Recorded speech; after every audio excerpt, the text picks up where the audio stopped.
Hi friends, ഇന്ന് ഞാൻ വന്നിട്ടുള്ള നല്ല അടിപൊളി ടേസ്റ്റിൽ വറ്റിച്ചെടുത്തിട്ടുള്ള ഒരു സ്പെഷ്യൽ മത്തിക്കറിയുടെ റെസിപ്പി ആയിട്ടാണ് കേട്ടോ. അപ്പോൾ വീഡിയോ നിങ്ങൾ മുഴുവനും സ്കിപ്പ് ചെയ്യാതെ കണ്ട് ഒന്ന് സപ്പോർട്ട് ചെയ്യണേ. അതുപോലെ തന്നെ സബ്സ്ക്രൈബ് ചെയ്ത എല്ലാവരും വീഡിയോ കണ്ട് ഒന്ന് സപ്പോർട്ട് ചെയ്യണം കേട്ടോ. അപ്പോൾ ഈ ഒരു മത്തിക്കറി നമുക്ക് കപ്പയുടെ കൂടെയും ചോറിൻ്റെ കൂടെയും പൂരിയുടെ കൂടെയും ചപ്പാത്തിയുടെ കൂടെയും ഒക്കെ കഴിക്കാനും അടിപൊളി ടേസ്റ്റാണ്. അപ്പോൾ ഇതെങ്ങനെയാണ് തയ്യാറാക്കുന്നതെന്ന് നോക്കാം. ഞാൻ ഇതവിടെ 500 ഗ്രാം മത്തി നല്ലതുപോലെ കഴുകി വൃത്തിയാക്കി എടുത്ത് വെച്ചിട്ടുണ്ട്. ഇനി ഇത് നമുക്ക് ഒന്ന് ഫ്രൈ ചെയ്തെടുത്തിട്ട് വേണം കറി തയ്യാറാക്കാനായിട്ട്. അപ്പോൾ ഞാൻ ഇതവിടെ മത്തിയിലേക്ക് 1/2 ടീസ്പൂൺ മഞ്ഞൾപ്പൊടിയും പിന്നെ ഇതാ 1 ടീസ്പൂൺ കുരുമുളക് പൊടിയും പിന്നെ ആവശ്യത്തിന് ഉപ്പ് കൂടി ചേർത്ത് കൊടുക്കുന്നുണ്ട്. എന്നിട്ടിത് നന്നായിട്ട് കൈവച്ചിട്ട് നമുക്ക് നല്ലതുപോലെ തന്നെ ഒന്ന് മിക്സ് ചെയ്തെടുക്കാം.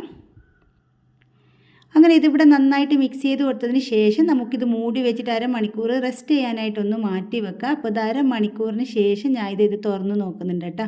നമ്മുടെ മീനിലേക്ക് നന്നായിട്ട് ഉപ്പും കുരുമുളകും ഒക്കെ പിടിച്ച് കിട്ടിയിട്ടുണ്ട്. ഇനി ഇത് ഫ്രൈ ചെയ്തെടുക്കണം.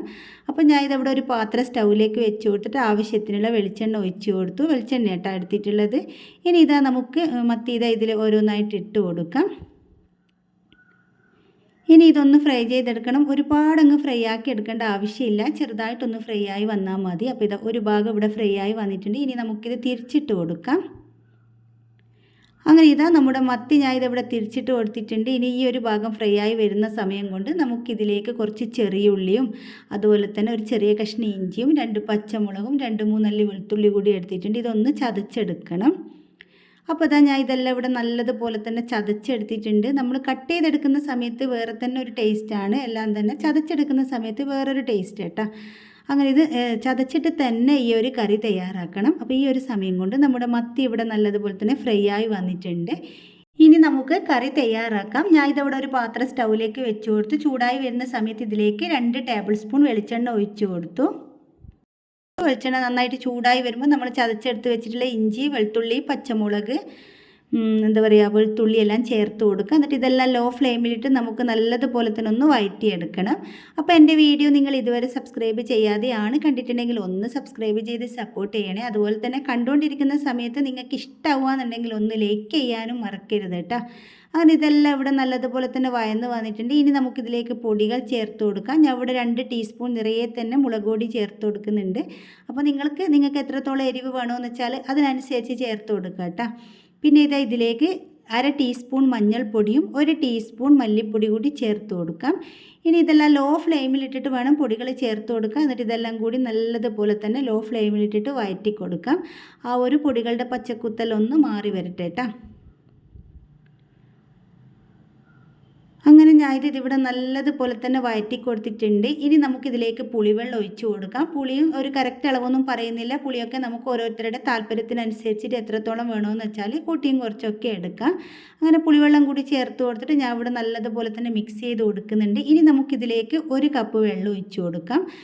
1 കപ്പ് ചൂടുവെള്ളം കേട്ടോ ഞാൻ ഒഴിച്ചു കൊടുത്തിട്ടുള്ളത്. എന്നിട്ട് ആവശ്യത്തിനുള്ള ഉപ്പ് കൂടി ചേർത്ത് കൊടുക്കാം. ഇനി ഇത് നന്നായിട്ടൊന്ന് മിക്സ് ചെയ്ത് കൊടുത്തതിന് ശേഷം നമുക്കിത് മൂടി വെച്ചിട്ട് നല്ലതുപോലെ തന്നെ ഒന്ന് തിളപ്പിച്ചെടുക്കണം. അങ്ങനെ ഇതാ നമ്മുടെ കറി ഇവിടെ നല്ലതുപോലെ തിളച്ച് വന്നിട്ടുണ്ട്. ഇനി നമുക്കിത് തുറന്ന് നോക്കാം. ഇതിലേക്ക് നമ്മൾ നേരത്തെ ഫ്രൈ ചെയ്തെടുത്ത് വെച്ച് നമ്മുടെ മത്തി ചേർത്ത് കൊടുക്കാം. മത്തി ചേർത്ത് കൊടുത്തിട്ട് ഒരുപാട് അങ്ങ് ഇളക്കിയെടുക്കേണ്ട, ചെറുതായിട്ടൊന്ന് ചുറ്റിച്ചെടുത്താൽ മതി. എന്നിട്ട് ഇത് മൂടി വെച്ചിട്ട് നമുക്ക് വീണ്ടും നല്ലതുപോലെ ഒന്ന് തിളപ്പിച്ചെടുക്കണം. അങ്ങനെ ഇത് നന്നായിട്ട് ആ ഒരു ചാറലൊന്ന് കുറുകി വന്നിട്ടുണ്ട്. ഇനി നേരത്തെ പറഞ്ഞതുപോലെ ഒരുപാട് പ്രാവശ്യം തവിയിട്ട് ഇളക്കി കൊടുത്തു കഴിഞ്ഞാൽ നമ്മുടെ മീനെല്ലാം അങ്ങ് പൊടിഞ്ഞു പോകും. അപ്പോൾ ഈ ഒരു സമയത്ത് നമുക്ക് ഉപ്പ് വേണമെന്നുണ്ടെങ്കിൽ ചെക്ക് ചെയ്തിട്ട് ചേർത്ത് കൊടുക്കട്ടോ. അങ്ങനെ ഞാൻ ഇതിലേക്ക് ലാസ്റ്റ് നല്ല കട്ടി തേങ്ങാപ്പാൽ ഒഴിച്ചു കൊടുത്തിട്ടുണ്ട്. 3/4 കപ്പോളം തേങ്ങാപ്പാൽ ഒഴിച്ചു കൊടുത്തിട്ടുണ്ട് കേട്ടോ. ഇനി ഇത് ഒരുപാട് അങ്ങ് തിളപ്പിച്ചെടുക്കേണ്ട, ചെറുതായിട്ടൊന്ന് തിളച്ച് വരാൻ തുടങ്ങുന്ന സമയത്ത് നമുക്കിതിൻ്റെ ഫ്ലെയിം ഓഫ് ചെയ്യാം. അപ്പോൾ ഇതിവിടെ ചെറുതായിട്ട് തിളച്ച് വരാൻ തുടങ്ങിയിട്ടുണ്ട്. ഇനി ഞാൻ ഇതിൻ്റെ ഫ്ലെയിം ഇതിവിടെ ഓഫ് ചെയ്ത് കൊടുത്തിട്ടുണ്ട്. എന്നിട്ട് ഇതിലേക്ക് 2 തണ്ട് കറിവേപ്പ് കൂടി ഇട്ട് കൊടുക്കാം. ഇനി ഇത് നമുക്ക് നന്നായിട്ടൊന്ന് മിക്സ് ചെയ്ത് കൊടുത്തതിന് ശേഷം മൂടി വെച്ചിട്ട് ഒരു അരമണിക്കൂറിന് ശേഷം നമുക്ക് തുറന്ന് നോക്കാം.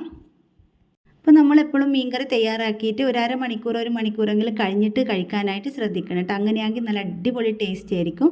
അപ്പോൾ മീൻകറി ഇതവിടെ മൂടി വെച്ച് കൊടുത്തിട്ട് അരമണിക്കൂർ കഴിഞ്ഞിട്ടുണ്ട്. നല്ല അടിപൊളി ടേസ്റ്റുള്ളൊരു മത്തിക്കറി കേട്ടോ. അപ്പോൾ നിങ്ങളെല്ലാവരും ഇതൊന്ന് തയ്യാറാക്കി നോക്കിയിട്ട് അഭിപ്രായങ്ങളെല്ലാം കമൻറ്റ് ബോക്സിൽ അറിയിക്കണേ.